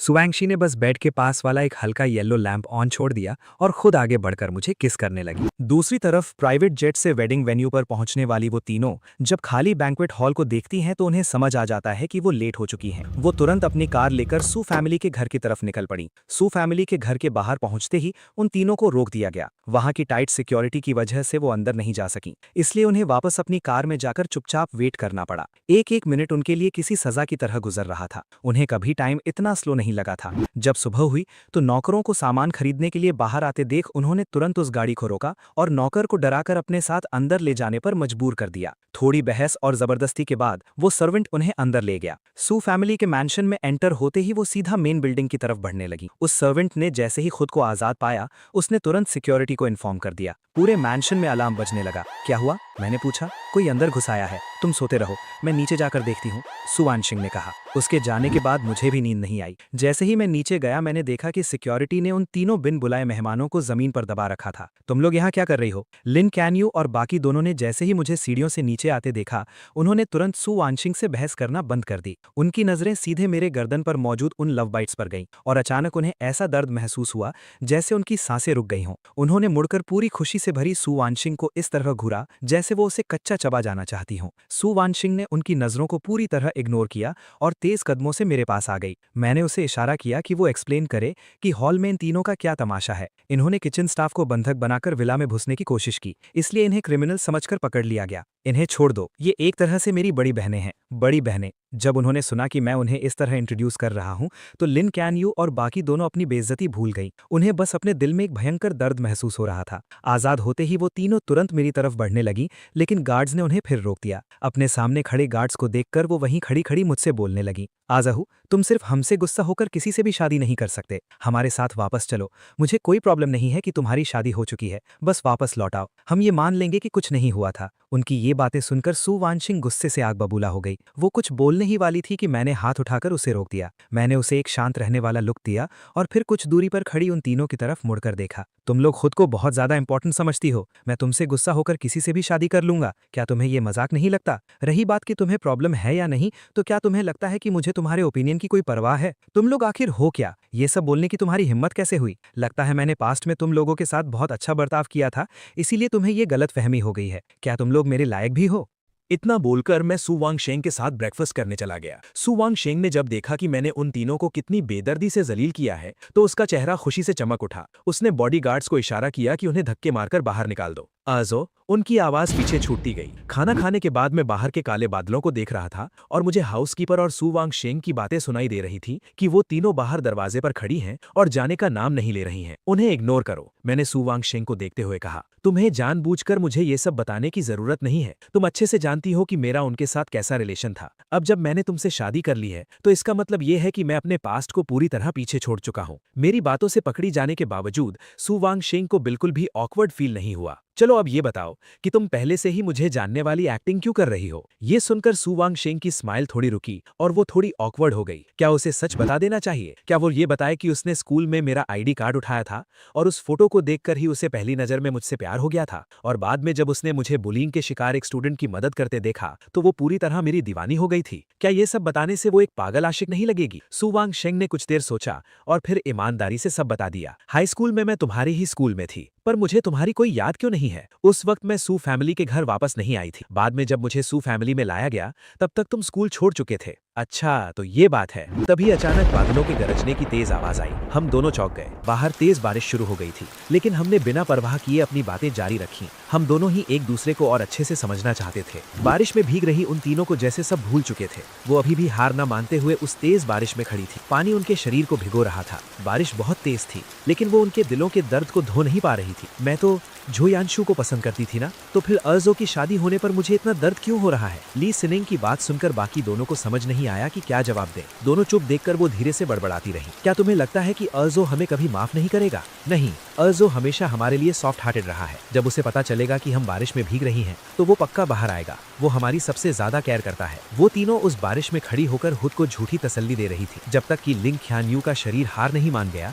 और वो बेहोश होकर गिर नहीं पड़ी। बाकी दोनों ने उसे उठाने की कोशिश की, लेकिन आखिर में वो भी गिरकर बेहोश हो गई। जब झो यानशो हाइशी में सू फैमिली के घर के बाहर पहुंचा तो उसने यही सीन देखा। वो तीनों बारिश में बेहोश पड़ी थीं। उसने तुरंत एम्बुलेंस को कॉल किया और तीनों को हॉस्पिटल ले गया। पेशेंट ने कुछ ही टाइम पहले अपनी किडनी डोनेट की थी। उनका शरीर अभी पूरी तरह रिकवर नहीं हुआ है। इतनी भारी बारिश में भीगने की वजह से उन्हें बहुत तेज फीवर है। बाकी दोनों ने भी खून दिया था और वीकनेस की वजह से भीगने के बाद उन्हें भी तेज फीवर हो गया है। हॉस्पिटल में जाओ यानशु अकेला उन तीनों की देखभाल कर रहा था। वो लगातार उनके माथे पोंछ रहा था और उनके आईवी ड्रिप्स पर नजर रखे हुए था। ली सिनिंग और जान याकिन सबसे पहले उठी। खुद को हॉस्पिटल के रूम में देखकर दोनों को लगा कि मैं उन्हें यहाँ लेकर आया हूँ। अचानक दरवाजे के बाहर से कदमों की आवाज आई। दोनों को लगा कि वो मैं हूँ और वो उम्मीद भरी नजरों से दरवाजे को घूरने लगीं। लेकिन जब उन्होंने जाओ यानशु को अंदर आते देखा तो दोनों के चेहरे पर गहरी निराशा छा गई। याकिन, सिनिंग, तुम उठ गईं। मैं तो डर के मारे पागल ही हो गया था। ये कहते हुए वो उनके बेड के पास आया और अपना हाथ जांग याकिन का माथा चेक करने के लिए बढ़ाया, लेकिन जांग याकिन ने अपना सिर पीछे कर लिया। जाओ यानशु की आंखें तुरंत लाल हो गईं। मैं ठीक हूं, तुम जाकर सिनिंग को देखो। जांग याकिन को समझ नहीं आ रहा था क्यों, लेकिन वो बिल्कुल नहीं चाहती थी कि वो उसे टच करे। मैं भी ठीक हूं, तुम जाकर क्यानयू को देखो। जाओ यानशु को बेचारों की तरह अपनी ओर देखते हुए पाकर भी ली सिनिंग को उसे मनाने का कोई मन नहीं किया। तुम लोग बहुत बुरे हो। जाओ यानशु ने मुंह फेर लिया और उम्मीद करने लगा कि वो उसे मनाएंगी। काफी देर वेट करने के बाद भी जब किसी ने उस पर ध्यान नहीं दिया तो उसे कुछ अजीब लगा। उसने मुड़कर देखा तो दोनों चुपचाप छत को घूर रही थीं। पता नहीं वो क्या सोच रही थीं, लेकिन किसी को भी उसके इमोशनल ड्रामा की कोई परवाह नहीं थी। वो कुछ बोलने ही वाला था कि उसने देखा लिन क्यानयू भी होश में आ गई है। क्यानयू, तुम आखिरकार उठ गई। तुम्हें नहीं पता कि इन दोनों ने। लिन क्यानयू ने उठते ही जाओ यानशु की बकवास सुनी, जिससे उसके सिर में दर्द होने लगा। वो खुद को रोक नहीं पाई और चिल्लाई, शट अप, आखिर चल क्या रहा है? ये तीनों मेरे साथ ऐसा बिहेव क्यों कर रही हैं? जाओ यानशु के आंसू देखकर लिन क्यानयू को सिर्फ इरिटेशन फील हो रही थी। उसे पहले जैसी कोई दया नहीं आ रही थी। कल सू फैमिली के मैंशन के बाहर खड़े होकर उन्हें आखिरकार अपने सच्चे फीलिंग समझ में आ गए थे। वो असल में मुझसे प्यार करती थीं, इसलिए मेरा किसी और से शादी करना उनके लिए बर्दाश्त के बाहर हो रहा था। रही बात जाओ यानशु की, तो उन्होंने बस उसकी कमजोर हालत देखकर उस पर तरस खाया था। अब अगर वो मुझे वापस पाना चाहती थीं, तो उन्हें जाओ यानशु को दूर भेजना होगा। जाओ यानशु ने उन तीनों को चुपचाप एक दूसरे को देखते हुए पाया। क्या तुम लोग मुझसे सारे रिश्ते तोड़ना चाहती हो? लिन क्यानयू ने उसे बिना किसी एक्सप्रेशन के देखा। आ जाओ, अभी भी हमसे गुस्सा है, इसलिए बेहतर होगा कि तुम यहाँ से चले जाओ। उसकी तो शादी हो गई है, अब तुम लोगों को जबरदस्ती उससे शादी भी नहीं करनी पड़ेगी, तो फिर ये सब क्यों? और किसने कहा कि तुम फोर्स थीं? तुम लोग तो उससे प्यार भी नहीं करती थीं। शट अप, हमारे फीलिंग्स के बारे में कमेंट करने वाले तुम कौन होते हो? तीनों ने बहुत ही कोल्डली उसकी तरफ देखा। जब से जाओ यानशु ने उन तीनों का अटेंशन हासिल किया था, तब से उन्होंने उसे कभी ऐसी नजरों से नहीं देखा था। उसे तुरंत वो दिन याद आ गए जब वो पहली बार लू फैमिली के घर आया था और उनसे मिला था।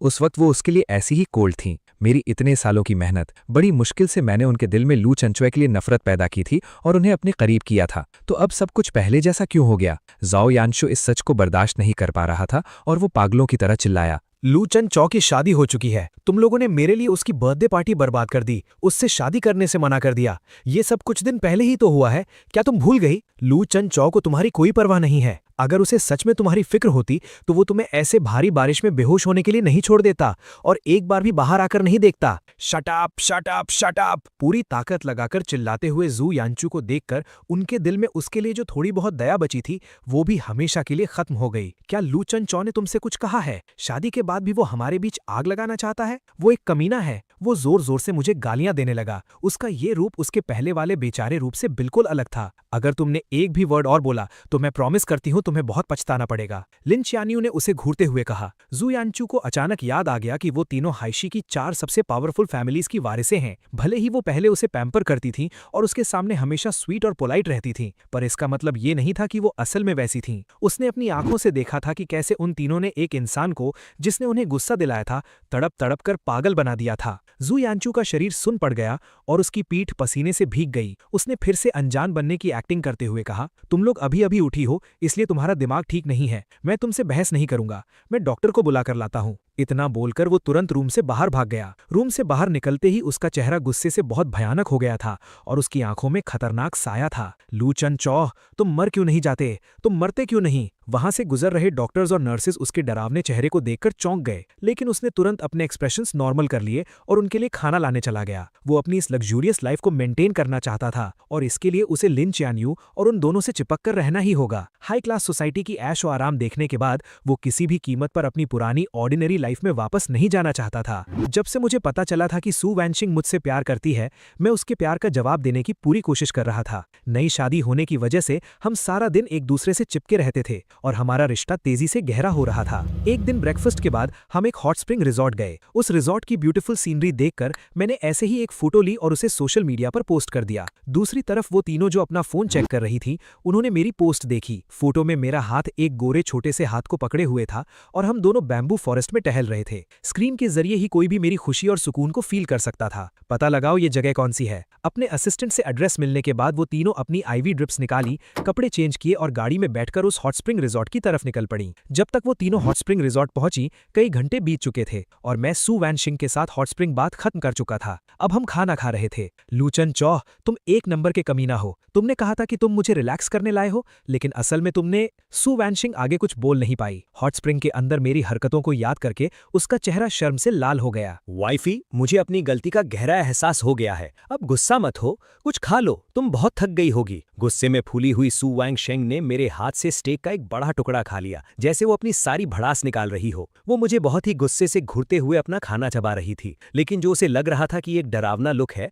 वो मेरी नजरों में हद से ज्यादा क्यूट था। मेरा दिल अपनी वाइफ पर पिघल रहा था। मैं सू वैंग शेंग को अपने हाथों से खिलाता रहा और जब वो और नहीं खा पाई, तब मैंने आराम से अपना खाना शुरू किया। जब लिन खान यू, जैंग याकिन और ली सिनिंग ने मुझे ढूंढा, तो उन्होंने देखा कि मैं अपनी बगल में बैठी औरत को खुशी से खाना खिला रहा हूं और मेरी आंखों में सिर्फ और सिर्फ प्यार था। हमारे बीच का माहौल इतना स्वीट था कि मानो वहां किसी तीसरे इंसान की कोई जगह ही नहीं थी। इस सीन ने उन तीनों के दिलों को छलनी कर दिया। उन्हें ऐसा लगा जैसे उनका दम घुट रहा हो। पहले ये सब सिर्फ उन पर ही न्यौछावर होता था। अब रेस्टोरेंट में ज्यादा लोग नहीं बचे थे। वो तीनों बहुत ही भारी मन से हमारे सामने आकर खड़ी हो गईं। खाना खाने में बिजी होने की वजह से हमने उन पर ध्यान नहीं दिया। हमें लगा कि कोई वेटर गुजर रहा होगा, लेकिन जब हमें लगा कि वो कुछ ज्यादा ही देर से वहां खड़ी हैं, तब हमने सिर उठाकर उनकी तरफ देखा। तुम लोग फिर आ गई? क्या पिछली बार मैंने सब क्लियर नहीं किया था? आजू, हम स्पेशली तुमसे मिलने आई हैं। क्या हम तुमसे थोड़ी बात कर सकती हैं? तुम्हें मेरे हस्बैंड से क्या बात करनी है? सू वैंग शेंग ने प्रोटेक्ट करते हुए कहा। हालांकि मैंने उसे बता दिया था कि मेरे दिल में अब उनके लिए कोई फीलिंग्स नहीं है, फिर भी वो मुझे उनके साथ अकेले नहीं छोड़ना चाहती थी। आखिरकार हम बचपन से एक दूसरे को जानते थे, 20 सालों से ज्यादा साथ रहे थे और मैं हमेशा से बहुत सॉफ्ट हार्टेड इंसान था। आजू, उन तीनों ने सू वैंग शेंग की बात का कोई जवाब नहीं दिया। बस वो मुझे टकटकी लगाकर देख रही थी। मैं नहीं चाहता था कि वो मुझे फ्यूचर में परेशान करें, इसलिए मैंने अकेले में बात करने की उनकी रिक्वेस्ट मान ली। मैंने सू वैंग शेंग को कंफर्ट करने के लिए उसके होठों पर किस किया। उसके जाने के बाद मैंने बहुत ही कोल्ड लुक के साथ उन तीनों को देखा। बोलो। सू वैंग शेंग और उनके बीच मेरे इस डबल स्टैंडर्ड एटीट्यूड को देखकर लिन खान यू और बाकी दोनों को बहुत तकलीफ हो रही थी। रेस्टोरेंट के बाहर सू वैंग शेंग बोर होकर पत्थरों को पैर से मार रही थी। तभी उसने देखा कि एक व्हाइट हुडी पहने ऑर्डिनरी सा दिखने वाला आदमी उसके पास आया। वो अपनी मरी हुई मछली जैसी आंखों से उसे गुस्से से घूर रहा था। सू वैंग शेंग को लगा कि शायद वो उसका रास्ता रोक रही है, इसलिए वो थोड़ा साइड हो गई। क्या तुम लू चंजू की वाइफ हो? सू वैंग शेंग ने उस अजीब से आदमी को देखा, लेकिन कोई जवाब नहीं दिया। मैं लू चंजू के हाउसकीपर का बेटा हूं। लू चंजू को मेरे बारे में कुछ गलत फहमियां हैं। वो लिन, जैंग और ली फैमिली की मिसेस को पसंद करता है और वो तीनों मिसेस मुझे थोड़ा स्पेशल मानती हैं, इसीलिए वो हमेशा मुझे टारगेट करता है। मैं यहाँ लू चंजू से माफी मांगने आया हूँ। मैं चाहता हूँ कि वो सिर्फ गुस्से में आकर ऐसी जल्दबाजी में शादी करके अपनी पूरी लाइफ बर्बाद ना करे, क्योंकि वो सच में उन तीनों मिसेस से बहुत प्यार करता है। जब जू लियान शू अपना दिमाग लगाकर मेरे खिलाफ कहानियां बना रहा था, तो सू वैंग शेंग का चेहरा एकदम एक्सप्रेशनलेस से पूरी तरह डार्क हो गया। क्या आजकल के मेल ग्रीन टीज इतने घटिया लेवल के होते हैं? Shut up! सू वैंग शेंग ने खुद को रोक ना पाते हुए उसकी बकवास को बीच में ही काट दिया। मैं तो बस तुम्हें हर्ट होने से बचाना चाहता हूँ और तुम हो कि मेरी बातों की कोई वैल्यू ही नहीं कर रही। वो तीनों मिसेस जिनके बारे में तुम बात कर रहे हो, वही है ना जो मेरे हस्बैंड के पीछे पड़ी हैं। अगर वो तीनों तुम्हें इतना ही स्पेशल मानती हैं, तो तुम्हारी शक्ल पर कोई नूर क्यों नहीं है? उन्होंने तुम्हें बहुत बुरी हालत में रखा है। मेरे हस्बैंड को देखो, मुझसे शादी करने के बाद वो कैसे चमकने लगा है। तुम जैसे नाली के कीड़े मेरे हस्बैंड के जूते साफ करने के लायक भी नहीं है। अगर तुम्हें मेरी बात नहीं माननी तो मत मानो, पर गालियां क्यों दे रही हो? ये ढीठ और बदतमीज औरत लू चेन स्वाओ, तुम्हारी किस्मत इतनी अच्छी कैसे हो सकती है? 3 पावरफुल फैमिलीज को छोड़ने के बाद भी तुम्हें इतनी बेहतरीन औरत मिल गई। जू यान स्वाओ का चेहरा गुस्से से भर गया और वो मन ही मन मुझे गालियां देने लगा। उसे लगा कि उसके बदलते हुए चेहरे को किसी ने नहीं देखा, लेकिन उसे नहीं पता था कि शीशे की दीवार में सब कुछ साफ साफ नजर आ रहा था। ओए छिपकली की तरह रंग बदलने वाले ग्रीन टी आदमी, भूल कर भी मेरे हस्बैंड को गाली देने की हिम्मत मत करना, समझे? तुम बिल्कुल नहीं जानना चाहोगे कि मुझसे दुश्मनी मोल लेने का क्या अंजाम होता है। जू यान स्वाओ के कदम वहीं रुक गए। वो पलटने ही वाला था कि अचानक उसे दिखा कि रेस्टोरेंट की शीशे की दीवार में उसके चेहरे के सारे एक्सप्रेशन साफ झलक रहे थे। उसने तुरंत अपना सिर नीचे किया और जल्दी से रेस्टोरेंट के अंदर चला गया। रेस्टोरेंट के अंदर जाते ही उसने देखा कि लिन क्यान्यू, जांग याकिन और ली सीनिंग मुझे अपना प्यार कन्फेस कर रही थीं। आजू, मैं तुमसे प्यार करती हूँ। आजू, मैं तुमसे प्यार करती हूँ। आजू, मैं तुमसे प्यार करती हूँ। जू यान स्वाओ के कदम तुरंत वहीं रुक गए। वो अपनी जगह खड़ा होकर चुपचाप उनकी बातें सुनने लगा। उन तीनों ने एक साथ ये बात कही और फिर शांति से मेरे रिएक्शन का वेट करने लगी। लेकिन मेरे फेस पर कोई एक्सप्रेशन नहीं था, बल्कि मैं बड़े आराम से अपने लिए एक कप चाय डाल रहा था। आजू, मैं जानती हूँ कि मुझे अपनी फीलिंग समझने में बहुत देर हो गई। पहले जू यान स्वाओ ने मुझ पर जादू कर रखा था। मैं उसके बेचारेपन के नाटक में फंस गई थी और मैंने तुम्हें गलत समझा। आजू, मैं जानती हूँ मैंने पहले तुम्हारा दिल दुखाया है और तुम गुस्सा हो। देखो, तुमने जो मॉडल फेंक दिया था, मैंने तुम्हारे लिए एक नया कस्टम मेड मॉडल बनवाया है। अब गुस्सा थोक दो, ओके? हमारे साथ वापस चलो, हम एक नई शुरुआत करेंगे। आजू, मैं भी जानती हूँ कि मैंने गलती की है। देखो, तुमने पहले जो तावीज खो दिया था, मैं क्यानलिंग माउंटेन जाकर तुम्हारे लिए एक नया मांग लाई हूँ। तुम हमेशा मेरे छोटे प्रिंस रहोगे। वापस लौटाओ। आजू, देखो, मैंने वो फोटोज फिर से प्रिंट करवा लिए हैं। पिछले 20 सालों में हम कभी अलग नहीं हुए। हमें जितना तुम्हारे बारे में पता है उतना कोई नहीं जानता। हमारे साथ वापस चलो, मैं तुम्हें पहले की तरह ही पैम्पर करूंगी। तीनों अपने हाथों में तोहफे पकड़े मेरे जवाब का वेट कर रही थीं। लिन क्यान्यू, तुम्हें भी पता है कि हम बचपन से साथ बड़े हुए हैं।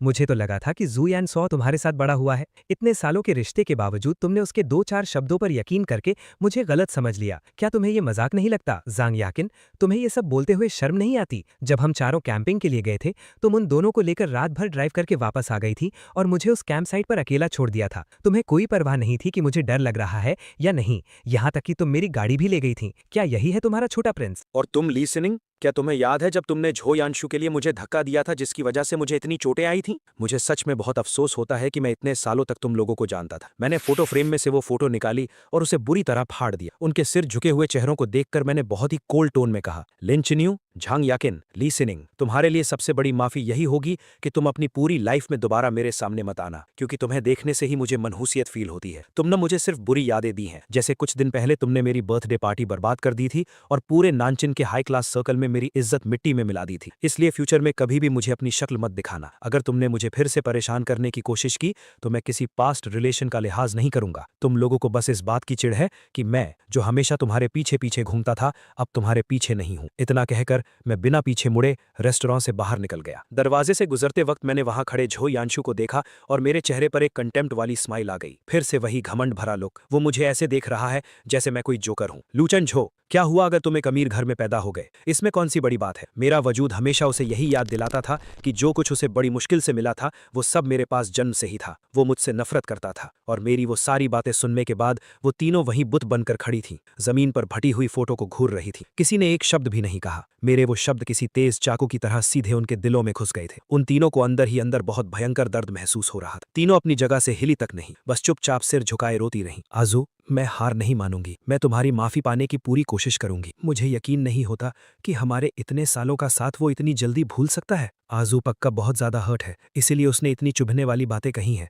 किसी को एक बार में मनाना इतना आसान थोड़ी होता है। काफी देर तक एक ही पोजीशन में खड़े रहने की वजह से उनके पैरों में दर्द हो रहा था, इसलिए वो उठीं और थोड़ा मूव किया। वो एक साथ रेस्टोरेंट से बाहर चली गईं और उन्होंने साइड में खड़े जू यानशु को नोटिस तक नहीं किया। खुद को इग्नोर होता देख जू यानशु का दिल गुस्से से जल रहा था। उसे याद आया कि कैसे उसने गुंडों से उनकी रक्षा करने का नाटक किया था, जिसकी वजह से उन्होंने उसे खास अहमियत दी थी। भले ही वो गुंडे उसने खुद ही भेजे थे, पर आखिर में उन्होंने उसे अपना लिया था और स्कूल में उसकी लाइफ सुधर गई थी। साथ ही लू फैमिली में भी उसकी अहमियत बढ़ गई थी। वो बचपन से जानता था कि उसे जो चाहिए वो उसे किसी भी कीमत पर छीन कर हासिल करना होगा। उसने अपना फोन निकाला, एक टेक्स्ट मैसेज भेजा और फिर पागलों की तरह हंसने लगा। रेस्टोरेंट से बाहर आते ही मैंने देखा कि सू वैंगशिंग के चेहरे पर नाराजगी साफ दिख रही थी। मैं तेजी से चलकर उसके पास गया और उसे अपनी बाहों में भर लिया। तो तुम्हें याद आ गया कि तुम्हारी वाइफ बाहर बेकरारी से तुम्हारा वेट कर रही है? मुझे तो लगा तुम मुझे भूल ही गए हो। कितनी देर तक बातें की तुमने? वाइफी, चलो घर चलते हैं। मैंने एक प्यारी सी स्माइल दी और सू वैंगशिंग मेरी इस क्यूट सी हरकत पर तुरंत पिघल गई। मुझे सू वैंगशिंग के मन में चल रही छोटी मोटी प्लानिंग के बारे में कुछ नहीं पता था।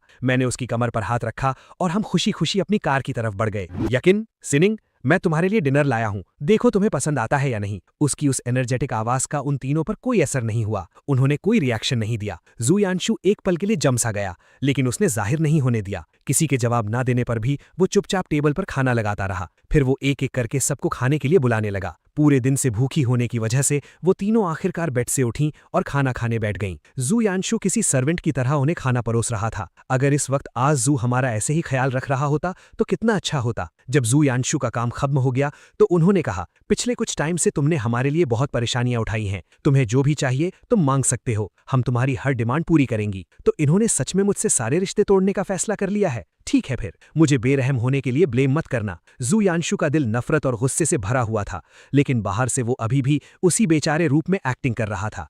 हे दोस्तों, इस वीडियो को देखने के लिए आपका बहुत बहुत शुक्रिया। प्लीज इस वीडियो को लाइक और शेयर जरूर करें। तो प्लीज इस वीडियो को अपना पूरा सपोर्ट दें और ऐसी ही नई नई स्टोरीज के लिए चैनल को अभी सब्सक्राइब कर लें। मिलते हैं अगले वीडियो में।